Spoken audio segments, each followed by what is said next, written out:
Good morning, good afternoon, and good evening, everyone, and welcome to our webinar titled Adapting the Teaching of Nursing Students During Lockdown with Flipped Classrooms and Blended Learning Techniques.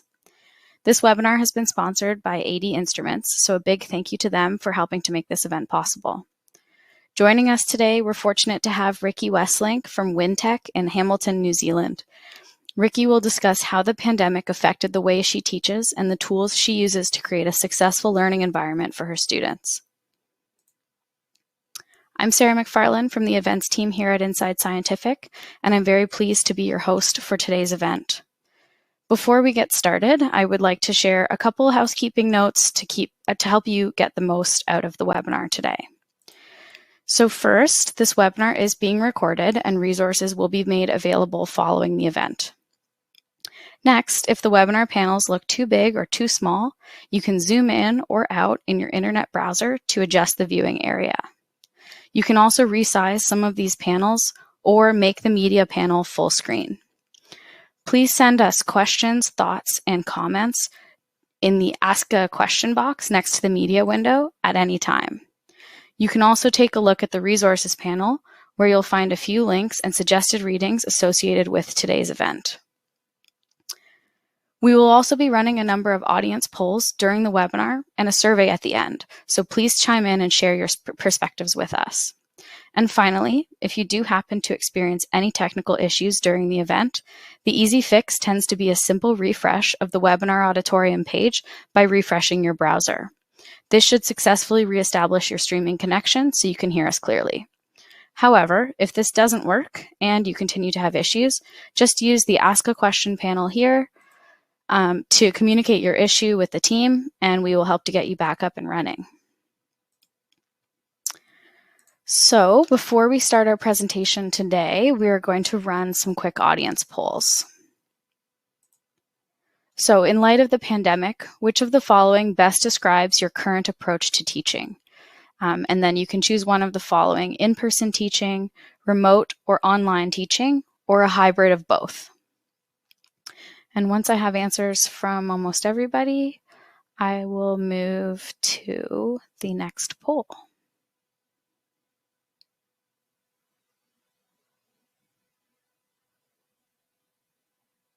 Great. Okay, thanks for answering that, everyone. And which technologies do you currently use in your teaching? So we have equipment for physiological recordings, cloud-based technologies or online textbooks, simulations, mannequins, or none of the above. And please note that this is a multi-select, so check off the ones that apply to you.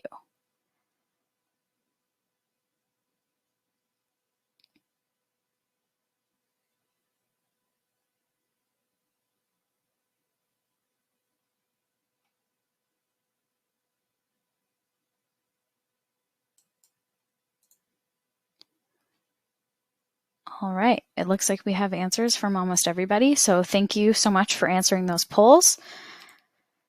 And with that, I'm pleased to welcome Ricci Wesselink from Wintec. Thank you so much for being with us today, and the floor is yours whenever you're ready. Thank you, Sarah, and again, thank you to ADI Instruments for supporting this webinar. So hello, everybody. As Sarah said, I'm Ricci Wesselink, and I'm a senior lecturer at Wintec, which is the Waikato Institute of Technology in Hamilton, New Zealand.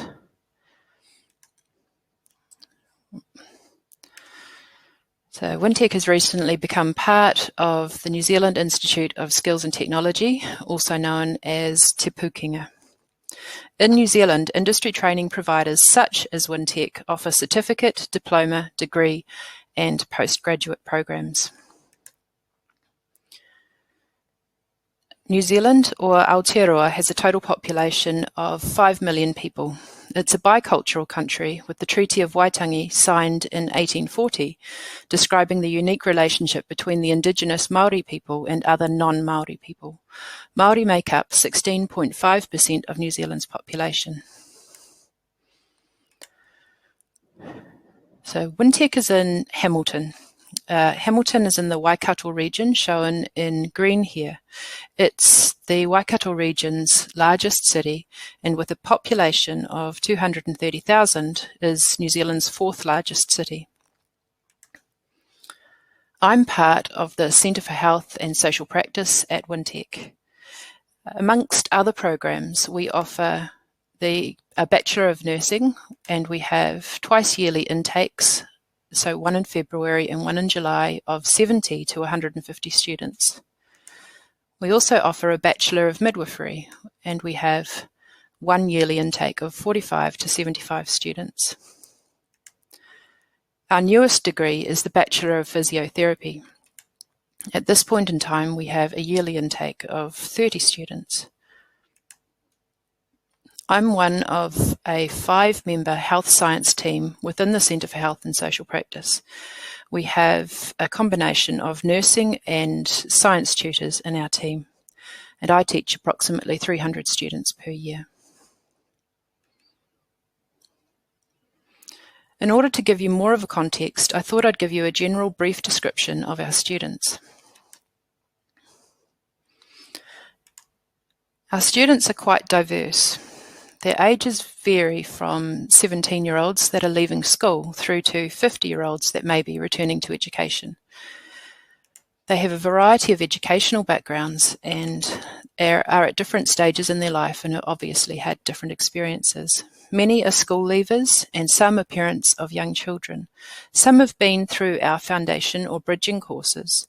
Some already have degrees in other disciplines, and others may have been out of formal study for over 20 years. Many are the first in their family to enter tertiary study. Many of our students are also balancing study with families and work. This year during the pandemic, we've seen an increase in the number of students that are having to work to support their extended families because other members of their families have lost work as a result of COVID-19. Our students also come from a variety of ethnic backgrounds, including New Zealanders of Māori, European, Pacific Island, Middle Eastern, African and Asian descent. We also have international students who mainly come from India and China. Our students also vary in their access to reliable internet and devices such as laptops. All of these people come with their different life experiences, cultures and expectations of what tertiary education will be like. In this presentation, I will focus on the changes that we've made to the delivery of my Year 1, Semester 2 Health Science module in the Bachelor of Nursing degree. In the Bachelor of Nursing degree, our students are asked to complete 8 modules. Within each semester, there is a health science module.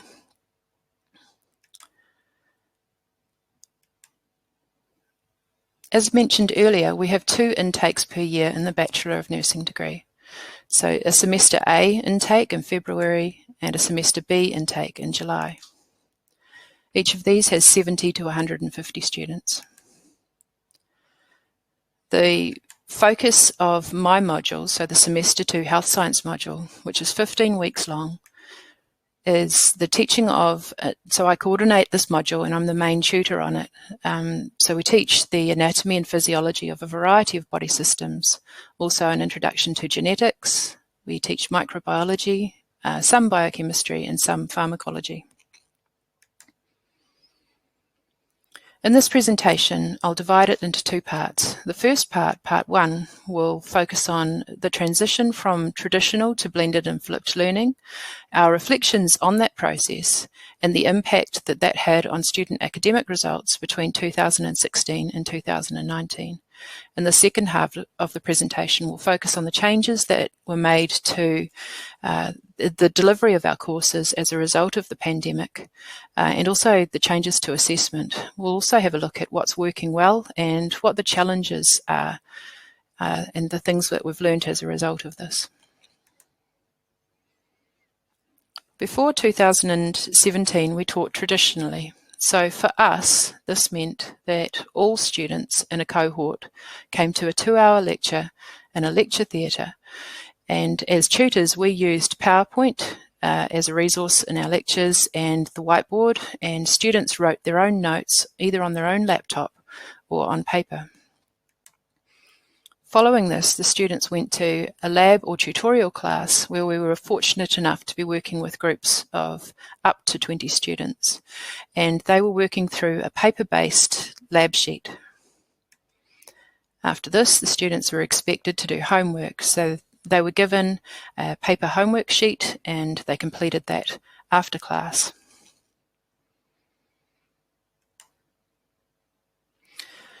Now, some changes happened for us at the end of 2016. So a combination of the following factors prompted us to consider the possibility of changing the way that we structured this module. They were student feedback, module academic results, the availability of new technology, and exposure to new approaches to education. We'll look at these in greater detail in the upcoming slides. First, let's consider student feedback. So in 2016, the students were asked, how could this module be improved? Remember at this point that we were teaching traditionally, so lecture, lab, and then homework. Students indicated that they wanted more time with tutors to explain and break down course content further. They wanted more interactive online activities.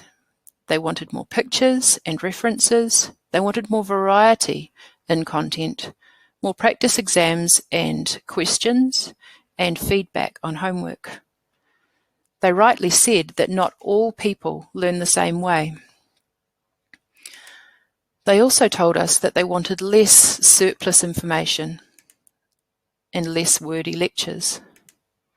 In their own words, they said, please eliminate the content that we don't need to know. Tell us what we need to know and let us know if there's extra information, whether it's just there for interest or whether they're expected to learn it. So be clear about what your expectations are and don't give us more than we need. Looking at the module academic results, what we found was that in our health science modules, we had consistently lower pass rates than other modules in the year one of the nursing degree. So in my experience, the nursing students generally find health sciences more challenging than what they were learning in other first-year nursing modules. And when I talk to my colleagues from other nursing schools, it seems to be a fairly common observation. These pass rates that you can see here of 75 to 74%, they aren't low, but they were consistently lower than the other modules, and there was definitely room for improvement. You can see the mean marks were 56 and 60% respectively in the semester 1 and semester 2 of 2016. What this meant was that about 25% of our students were failing this module, and this meant that they either had to repeat the module or that they dropped out of the program. It also represented an additional expense to the students. Completing these papers to date cost them money.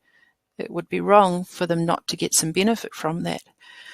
It represented a loss for Wintec and a loss to the nursing program. Prior to 2017, we had used PowerLab and LabTutor. They're a bioamplifier and an online learning program that have been developed by AD Instruments. We used these in some of our lab classes, so we already had a relationship with ADI. In November 2016, ADI introduced us to LT.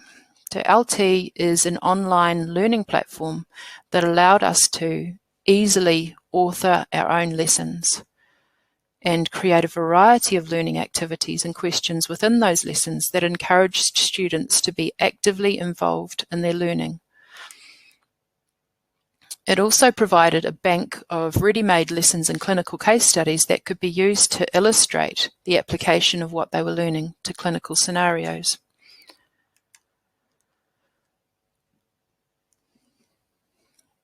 We were also being exposed to new approaches to education. These included student-centered learning, which is keeping the students at the center of your learning your teaching practice, active learning, which is where you create learning activities that require students to be actively involved in their learning with an intention to promote deeper engagement with and thinking about what they're learning, and also blended learning and a flipped classroom approach. I'll expand on these in the next couple of slides. Blended learning is where you use a combination of online and face-to-face learning. We thought to ourselves, what if we put our lecture content online into LT lessons?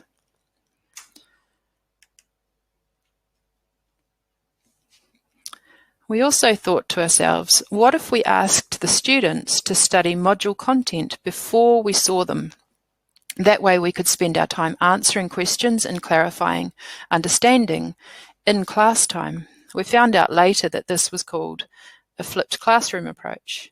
Our intention was to have the students involved in activities, doing experiments, and asking and answering questions during the time that we had them with us in class. We wanted them to be engaged and active in their learning rather than being just the passive recipients of knowledge. We hoped that our students would use the tutors as resources to provide clarity rather than being the primary source of knowledge. So we thought, what if we flipped our classes? On the basis of these observations, we made two main changes. The first thing that we did, this was from 2017, first thing that we did was move the work that was done at home from after class, as it had been before 2017, to before class from 2017 onwards. So students were asked to complete pre-learning lessons in LT before coming to face-to-face lab and lectorial classes. I'll explain the term lectorial in a couple of slides' time. So what this looked like for us, and what it meant for us was this, that tutors or lecturers transferred most of the content that had previously been in lectures and PowerPoints into LT in 2017.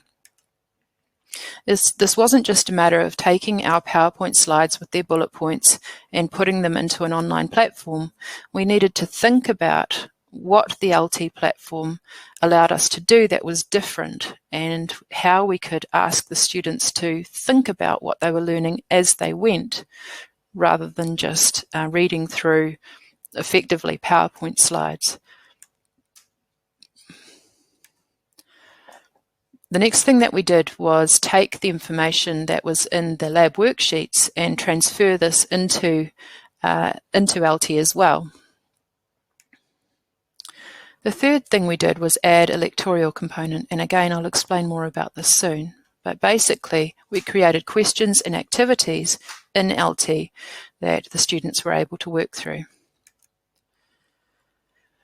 So lectorials. Lectorials are interactive tutorials.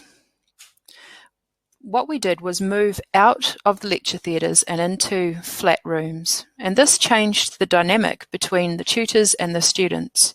You can see this here. We've got our tutor, Vivian, in the left-hand photo, moving around and talking with individual students and small groups of students. The tutor no longer stands at the front of the room lecturing. They're circulating around and catching up with individuals. We had half of our cohort in each of these classes, so that meant 40 to 70 students in a class. In lectorials, no new content was introduced. We created questions and activities in LT that were intended to promote discussion and to allow students to apply and consolidate their learning. LT also allows students to log in as a group, so they can choose to work through the activities together, and this promoted peer-to-peer learning while still having the tutor present to answer questions and check and adjust their understanding as needed. Students could then work at their own pace.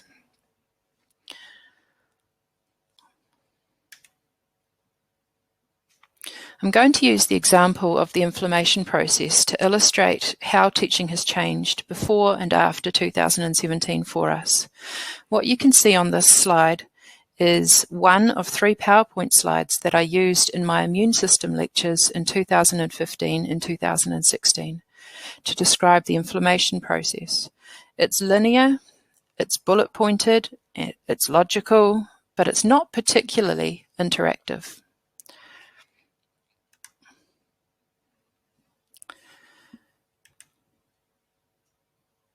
This slide here is part of a pre-learning lesson in LT on the immune system that they're asked to complete, students are asked to complete before they come to class. Students are given a small amount of new information and then they're asked to complete this drag and drop activity. Here, they're being asked to sequence the physiological changes that lead to the cardinal signs of inflammation of redness, heat, pain, and swelling. They're needing to work out what changes occur within the body to lead to the things that they can see on the outside of the person that they're working with.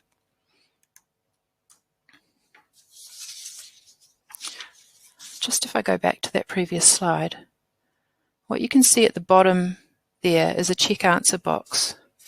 Now the check answer box means that the students can click on this at any time and it will tell them which answers they have correct and where they need to make adjustments. I can also add tips to point them in the right direction, so they're getting immediate feedback on their understanding as they work through this pre-learning lesson. Right, on to the next slide now. In the immune system tutorial class, they're asked to work in groups to construct that inflammation process that you've just seen on the whiteboard using cards, blue tack and whiteboard markers. They're then asked to apply what they've understood of the inflammation process to a clinical scenario.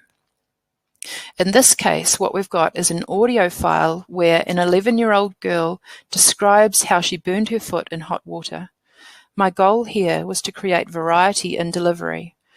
The students are asked to consider the case by listening to the audio file. So this is a person describing their experience, read the information given on this page, and also see images that relate to that scenario.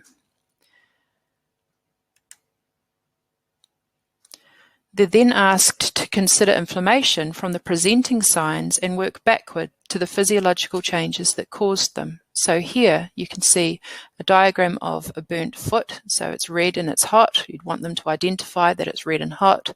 Think about why it's red and hot. Well, that would be because there's increased blood flow to the area, and what physiological changes have caused that increase in blood flow to the area. Well, vasodilation has occurred. So in the previous examples, they'd worked from tissue injury down through to the cardinal signs, and here they're working from the cardinal signs back to the physiology that's caused them. So we're coming at the same concepts, the same process, but from different perspectives. So it's not about giving more information. The intention here is to come at the same concept and turn it round so they get a deeper understanding, and hopefully looking at it from different perspectives will appeal to people who learn in different ways. Finally, the students are asked to show what they understand by putting their understanding into their own words. So they are told, Jessie says, how come my foot has become so red and hot? How would you explain that to her? And the same for, why is my foot swollen? And what's causing my foot to hurt so much?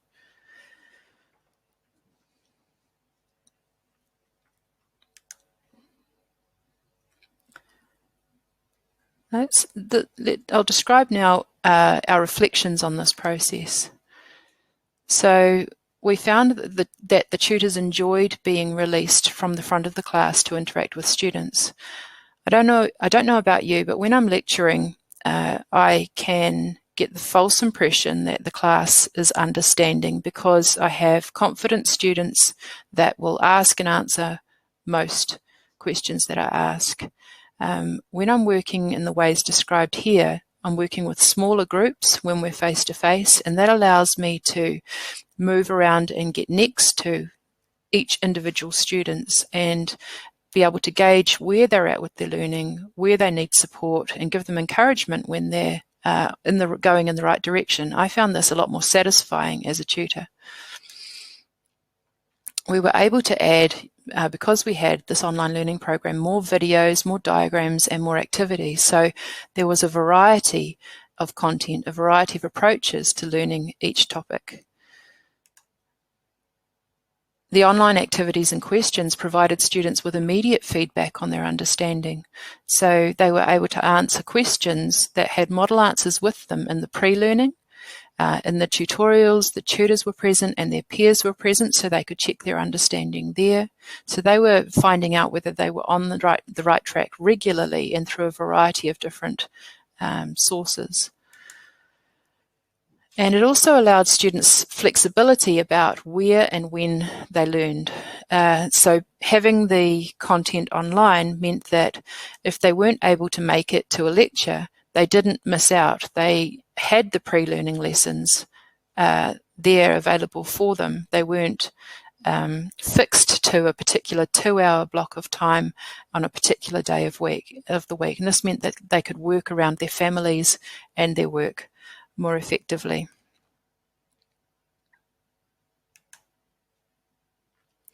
By the end of 2019, 85% of students were giving very positive feedback.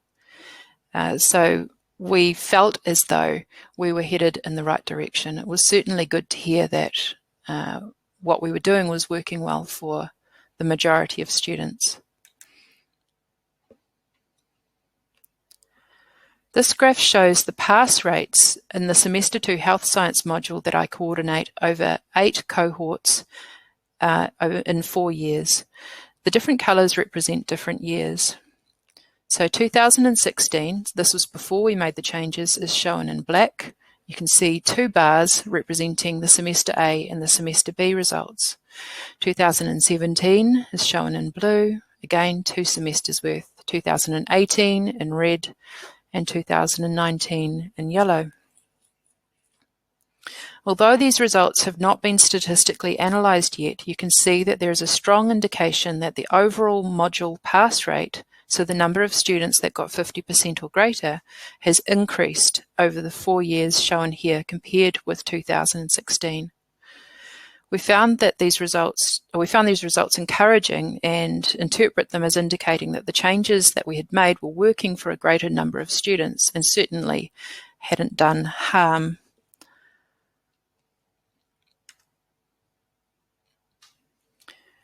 When we look at the mean marks, we see a similar pattern. So it appears that the mean mark has increased over the 4-year period that we were watching these results. We're entering part 2 of this presentation now. So this will describe the changes that we made in response to the pandemic. So we had a transition to remote teaching and assessment, what's working well, and what challenges we've found. On Monday, the 23rd of March 2020, New Zealanders were told that we'd be going into complete lockdown in 3 days' time on Thursday, the 26th of March. For us, this meant no more face-to-face interaction with people except for those that we lived with. From a teaching perspective, we, much like the rest of the world, were faced with the challenge of continuing our classes completely online.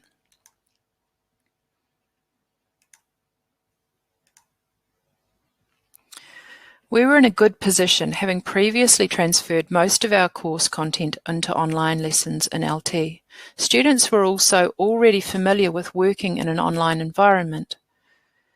Our challenges were how to run the laboratory experiments and practical classes and how to have regular contact with our students. What we did was to make videos of laboratory practicals and put these online in LT and in our learning management system, Moodle. We then had Zoom tutorials for groups of 20 students, 1 hour per week. So if we had 7 groups of students, that would be 7 1-hour Zoom tutorials where students could ask and answer questions. We could discuss the learning from the week that had been in the pre-learning lesson and also in the lab or the tute. We recorded these Zoom tutorials for later viewing so that students that weren't able to make it to these classes or to these synchronous Zoom sessions were able to watch them later. And with the lectorials, we added model answers so students would know whether they were on the right track or not. Our classes started to look like this. I'm sure this is very familiar to most of you. Here's an example of what our lab classes looked like. So we put our laboratory experiments into videos and placed them online, and then the students and tutors could play the videos of the experimental procedures and results before, during, or after the weekly Zoom sessions. We could then discuss their observations and understanding of what the experiments demonstrated, either in the Zoom tutes or via forums. During our lockdown from March to June 2020, schools and tertiary institutions were supported by the government to move learning online. What this meant was that low-cost internet was arranged and laptops were loaned to students whose ability to learn online was limited by lack of access to these resources. Tutors also made themselves available to answer student questions through email, through one-on-one Zoom sessions, and through forums if they were needed.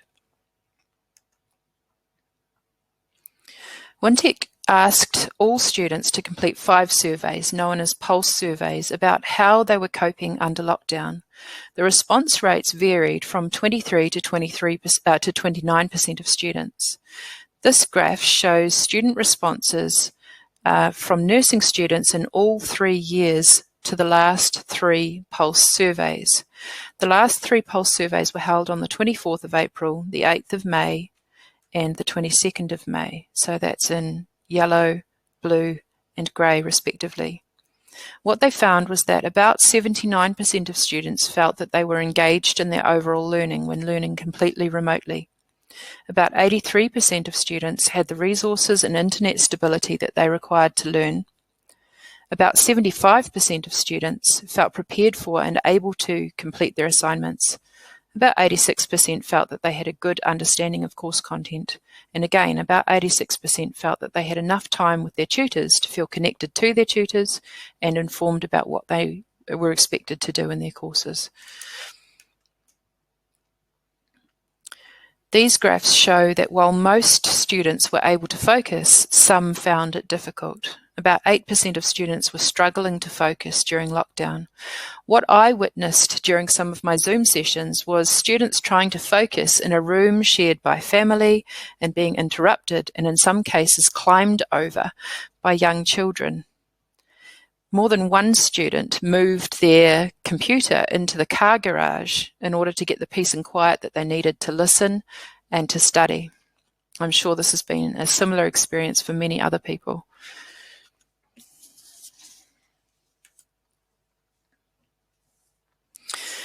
Our lessons were already online, but we realised we needed to move our assessments online, as they had always been paper-based and assessments were conducted in class under supervision.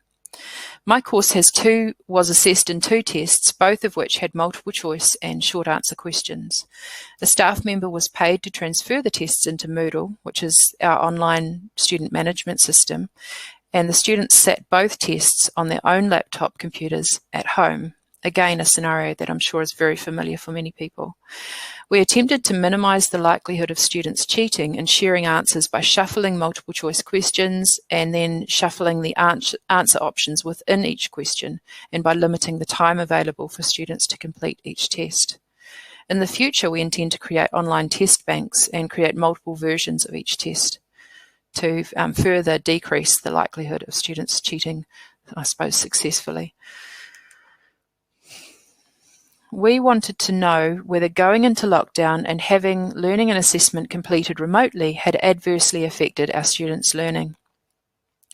This graph shows the mean and the standard error of the mean of marks from the multiple choice component of Test 2 each semester from 2016 until 2020. The number of students in each cohort is given at the bottom of the graph. It varies from 84 to 144 students. Looking at the coding on the bottom left, you can see 1601. So 16 indicates 2016, and 01 means the students that were in semester A, and so on. 1602 is 2016, and those that were in the July semester, so semester B, and so on through to the first semester of 2020. We chose to look at the Test 2 multiple choice question results because in 2020 students did all of their learning for this test online under lockdown conditions during COVID-19. This test is shown in brown on the graph, and it's the data point that you can see on the right. The test was conducted while we were still under lockdown conditions. So all of these tests were essentially the same. And what you can see is that statistical analysis performed using Tukey's multiple comparison test shows a highly significant increasing mean mark trend. So, for example, the p-value for the increase between 1702 and 2001 is 0.001. We acknowledge that there are multiple factors that affect results over time. However, the trend matches our anecdotal evidence from both staff and from students. We're confident that the improvement in results is largely due to the delivery changes that we've made, and it's especially encouraging to see that the marks did not decrease in semester A of 2020, but in fact were higher. A similar increase in mean marks was seen during semester 1 nursing, midwifery and physiotherapy health science courses too.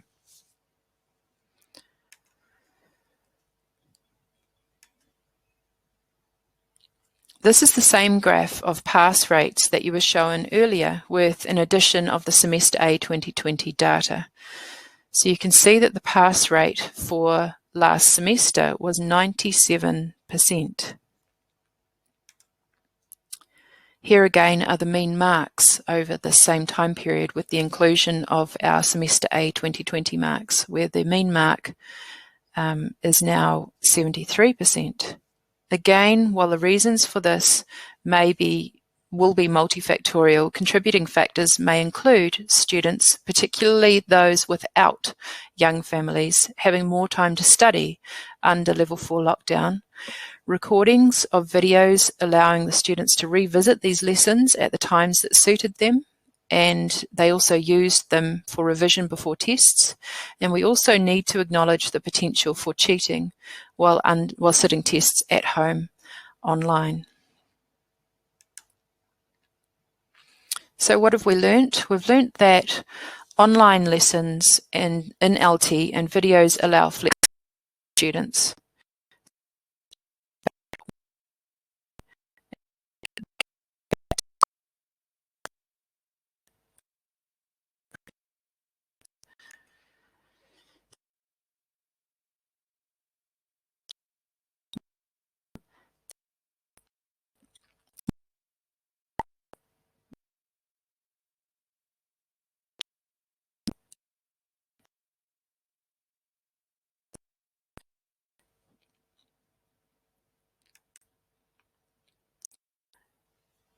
Looking after students at home while studying can be difficult for some students, and variable internet and laptop access was limiting for some students in terms of their ability to learn online.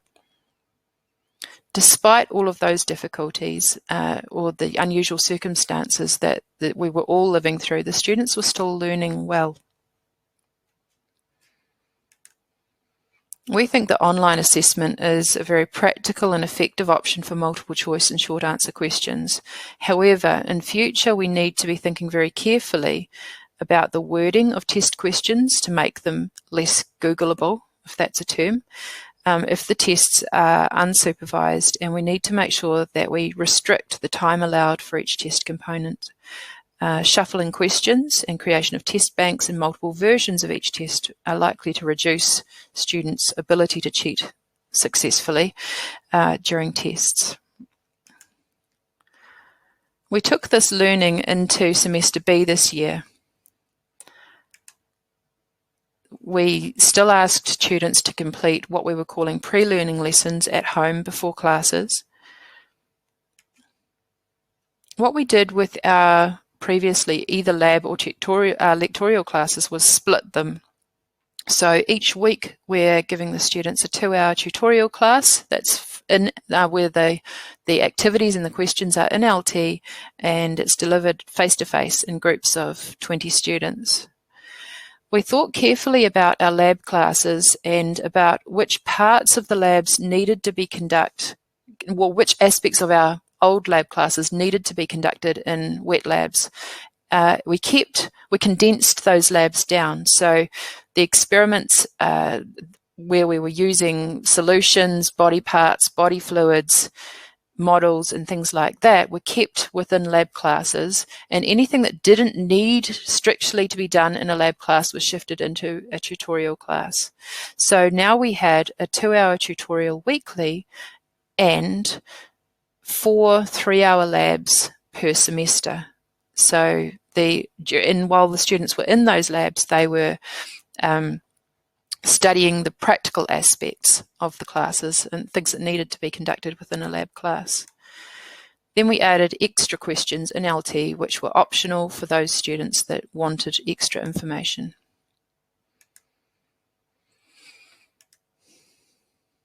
So again, one thing we did with the pre-learning classes was to add more short videos. So we were getting really good responses from the students in terms of the tutor-made videos that we'd made. So we could, of course, link to YouTube, and there are some fabulous videos in YouTube, but the feedback we were getting from students was that they really liked seeing their tutors that they had relationships with or that they already knew describing the concept in words and terms that were familiar to them. They were really popular, and by short videos I mean no more than 10 minutes at the very most, and these videos were made on key concepts, so they're a real hit, and we'll continue to increase our production of short videos going forward. So as I described earlier, we've split the class into tutorials, and in the tutorials we had more clinical applications. So again, feedback from students was indicating that they liked seeing how the theory that they were learning applied to clinical practice. So they wanted to see why what they were learning was relevant to them in their future careers as nurses. So that's another learning. It's logical, but it was good to hear it spelled out. Our labs, as I said before, we had 4 3-hour labs with 16 students, and then we added extra questions for those that wanted it.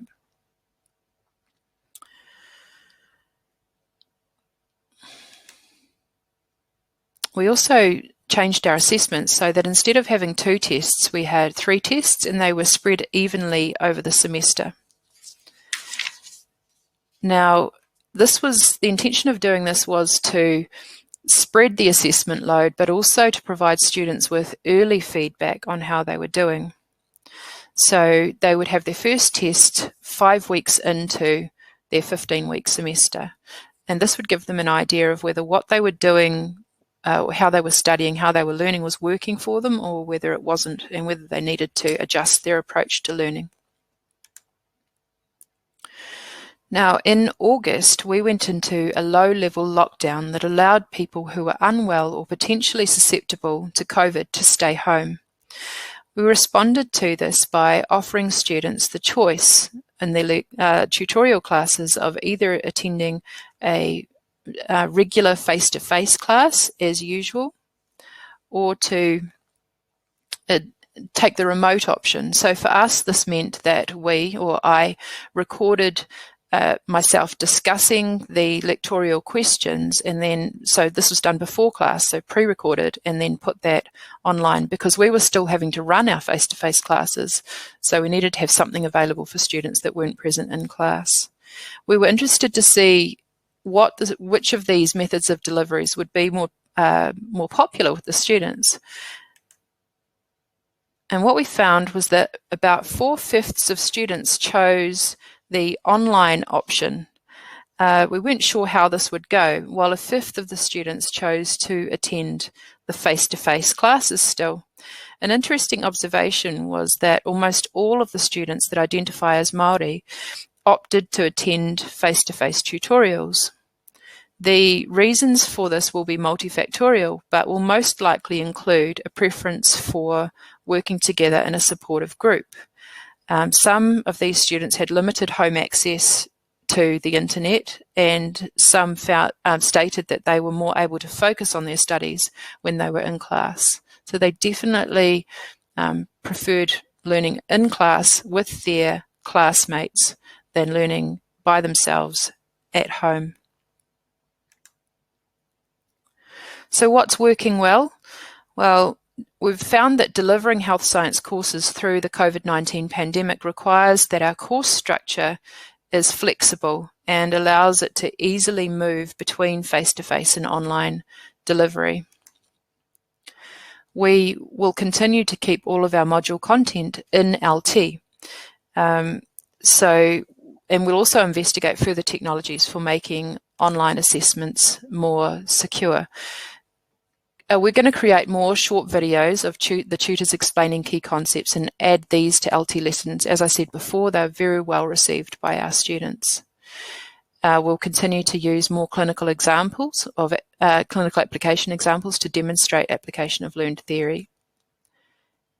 And we're also become aware that we need to have videos of all laboratory practicals and results available to use. So we have this for our old lab classes, but we need to update them for a couple of the new ones that we've made. And so that's going to be a priority during our quiet time over Christmas.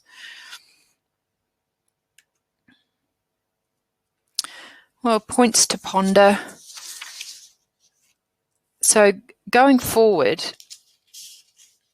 one of the things that I'd like to think more about is how we can continue to promote active learning when working remotely with large groups.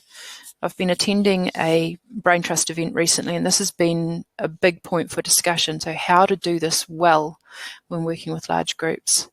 Although providing recordings of videos or recordings of me discussing things or recordings of classes is useful and the students like it, I don't feel satisfied that it requires students to be actively involved in their learning. So how do you do that in a remote learning, asynchronous method of delivery? And my other point that I'm pondering, and again, I'm interested to hear other people's perspectives, is how you can increase security of online assessments. Or do you increase security of online assessments, or do you change the kinds of assessments that you're creating? Do we expect that students will be treating these tests as open book tests, even if they've been instructed explicitly not to do so? Do we do it that way and change the way that we're asking questions so that they're less Googleable and they have to have a good base level of knowledge? Or do we investigate other proctoring type technologies that will increase the security of these assessments? So thank you very much for your time. I look forward to hearing about how you've all adapted your teaching in response to the COVID-19 pandemic. So thanks for turning up. Thank you so much, Ricci, for that wonderful presentation. Before we move on to the Q&A, we're going to run a quick poll. So do you currently utilize any of the following approaches in your teaching that Ricci discussed? So this is blended learning, flipped classroom, or both, or neither.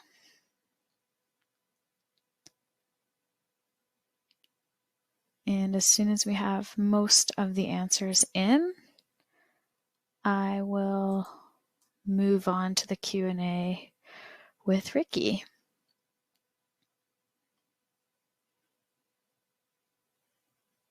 Great. Okay.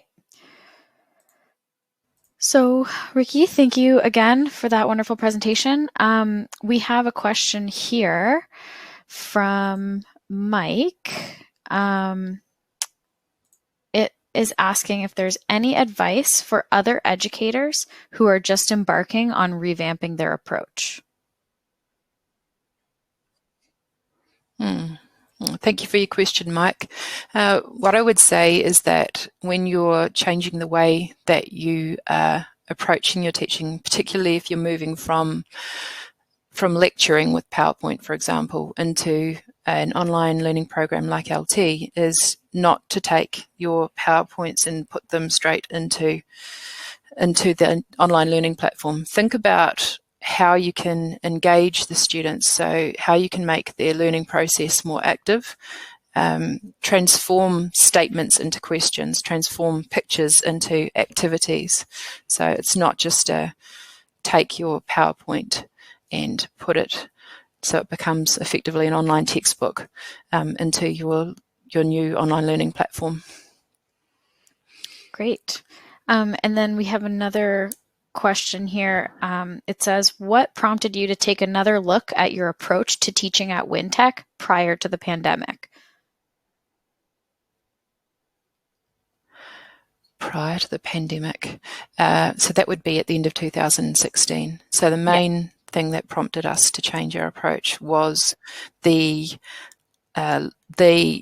lower module pass rates in the health science modules compared to other first-year nursing modules, and realising we could do better. And like I said during my presentation, it was the availability of new technology in which to do this differently that caused us to reconsider. Gotcha. And then there's another question here. What had the single largest impact for the instructors and the students at Wintec? Moving out of lecture theatres. I don't know if that's the single largest. Moving out of the lecture theatres and being able to work with smaller groups. So now we're working with groups of no larger than 20. And I think that allows us to get a better idea of how each individual student is going, and to build a relationship with them, a learning relationship with them, where you could truly meet the needs of individuals as opposed to students en masse.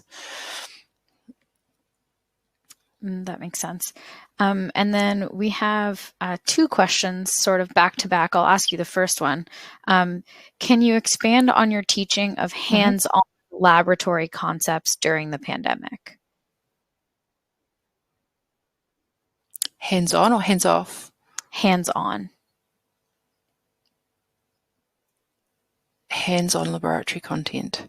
Okay, so an example might be when we were doing a blood glucose lab. So we have a blood glucose lab where we ask students to volunteer to not eat or drink anything except water for 2 hours before their class, and then we take a blood glucose sample, and then we give them the same amount of carbohydrates, either in the form of rice or jelly, and then we measure their blood glucose, the change in blood glucose over I think it's a 75-minute period at 15-minute intervals. So what we did in order to meet the needs of students during the lockdown was we got a bunch of the nursing tutors. The tutors came in and we became the volunteers for this experiment, and we took videos of taking the blood glucose measurement, the tutors eating the rice or the jelly, and then we put up pictures periodically of the glucometer with the results on it, and asked the students to add. We had photos of the actual tutors that were involved in that, had asked the students to enter that into a table over time, and as they did that they could see the change in blood glucose. So it was basically recording videos and photos and putting those into LT, and then we were able to discuss the results and what they showed about the impact of different forms of carbohydrate on blood glucose changes, and the secretion of insulin, and how that caused the blood glucose concentration to decrease. Really cool. So you guys kind of became your own lab subjects. We did, yeah. We had enough freedom under level 3, so that's like level 4 with takeaways is the way we started calling it. We had enough freedom for tutors to get permission to go into the labs and do the experiments and video and photograph those, and then we were able to make that information available for the students. Cool. And then the second part of that question is, for semester B, are the classes in person now? For semester B, so we started off at level 1. For us, that means that life is pretty much normal, but our borders are closed and we're expected to contact trace, which means to scan QR codes when you go out and about, so that should COVID reappear in the community, they're able to email or text us and let us know that we could have potentially been exposed. Anyway, so our semester B started as usual, so with all classes face-to-face. We did give them the option of choosing an online class, choosing to be in an online stream, but when they found that that would mean they had to move out of their regular streams for other classes, they didn't want to continue with that. So that was an interesting one in itself. So we started off face-to-face, and then when we went to lockdown level 2, that was when we gave students the option to attend the tutorials either online or face-to-face. So they were given the option at that point. And then when we came out of level 2 and went back down to level 1, everyone was expected to come back on. We have increased use of face masks here, but I wouldn't say that it's been adopted to the extent that it has overseas. And that's probably mainly because we've kept COVID under control fairly well. We still asked all students to come to the laboratory classes. Fortunately, most of those classes didn't fall within level 2, and if students said that they were immunocompromised and didn't want to be in class, then we were able to provide them with the videos that we'd made for the previous semester. Great. And then someone has asked, were the short videos that were produced using cell phones, or did you have professional video cameras? Certainly not professional video cameras, because we were making them at home with whatever we had. So I made my videos using, well, actually there's two answers to that. So in my course, I made videos with PowerPoint. So I made animations describing particular concepts, and I did a voiceover. I made animations and did a voice over that. I had a workmate who used the cell phone to take videos of things like blood typing labs. So she used the cell phone. So no, definitely not professional. They were amateur at best, but the students still appreciated seeing and hearing us. Yeah, of course. We have a comment and a question from Louise. She's saying, thank you, that was a really interesting presentation. And then she's also asked, how long did it take to develop the flipped coursed materials? Good question. Thank you, Louise. I would say that when we were considering the PowerPoint material, for every PowerPoint that we would have normally presented over 2 hours in a lecture, it would take about 10 hours to make an LT lesson on that same concept. But once you've got it in LT, it's really easy to change. So I would say that up front, it takes a lot of time, but LT is exceptionally easy to use, very user-friendly, and it means that going forward, you can continue to use that same resource with minor tweaks should you need to make them. So yeah, there's an initial input of time, but I've found it very much worthwhile. Mm-hmm.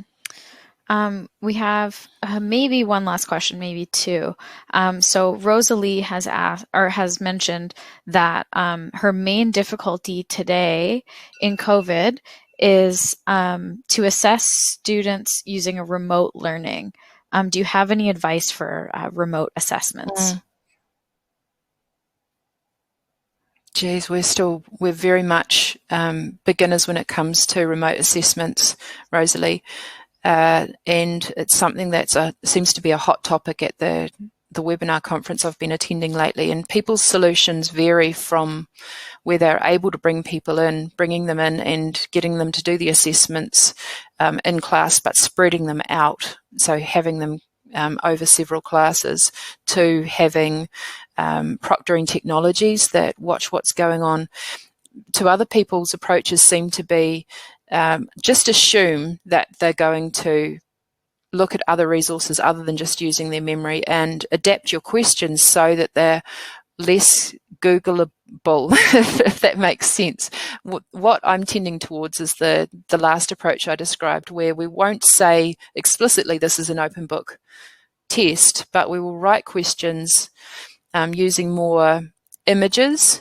So, for example, what is the function of structure A, or can you explain this concept illustrated in this diagram, where they can't just take the question, put it into Google and get the exact right answer. So I have been going through and taking my questions and Googling them and finding what kind of answers are provided quickly, and then rephrasing my questions to make that process more difficult. I'm not sure if that's helpful or not, but that's where I'm sitting with it at the moment. So I was going to ask one last question, but we're out of time officially now. So I will move to the final slide, but know that these questions will be answered by Ricci eventually and sent along as a resource. So I just wanted to thank Ricci so much again. Thank you for all of your fantastic insights, both in your presentation as well as the Q&A session. And I also wanted to thank everyone who joined us today to attend the webinar live. Again, the slides and a recording of today's webinar will be available soon, so look out for an email giving you access to the video recording in the near future. Before you go, we invite you to take a few moments to submit your responses to a survey, which I will pull up on your screens right now. We hope that you take a couple minutes to answer this. These insights are really important to us. And also, please let us know what webinar topics you'd like to see in the future.